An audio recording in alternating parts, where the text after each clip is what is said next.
Want to get your take on the Republican race as well. Meanwhile, Donald Trump ramping up his attacks against the nominating system, getting attention for a strange remark at his latest rally. NBC national correspondent Peter Alexander has more on that. Peter, good morning. Hey, Willie, good morning. Never a dull moment. Donald Trump now beefing up his campaign leadership as well, adding veteran operatives to try to catch up to Ted Cruz, who has sort of out-organized him in this delegate duel. That includes hiring Scott Walker's former campaign manager.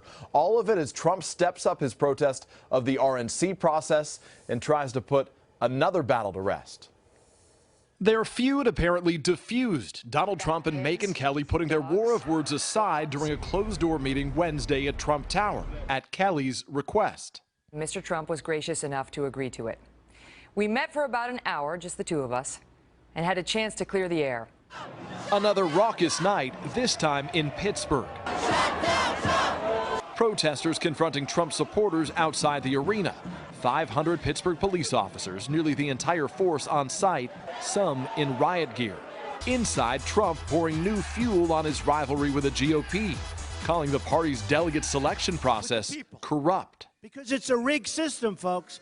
The Republican system is a rigged system. What it does is allows the bosses to pick whoever they want. RNC Chairman Reince Priebus responding. I think when people are frustrated and upset, they say things that they regret, that the rules are not being changed in order to injure or benefit anybody. They are what they are. The back and forth coming amid what some are calling an awkward moment at that Pittsburgh rally when Trump invoked the late Penn State football coach, Joe Paterno. How's Joe Paterno? We going to bring that back, right? How about that whole deal? Paterno died in 2012, shortly after retiring in the wake of a child sex abuse scandal that rocked Penn State. A Trump spokesperson later clarifying Trump was referring to a statue of Paterno removed from outside the stadium amid the controversy 4 years ago. Meanwhile, Wednesday night, Cruz and his wife Heidi found themselves on stage and upstaged by daughters Caroline and Catherine. They both have matching karaoke machines, and it is a little frightening with the two of them singing Taylor Swift together. It is amazing. We don't sing together. That's true. It does You do not sometimes. match. You do sometimes. Well, I stopped singing because she oversings me, and so stop singing.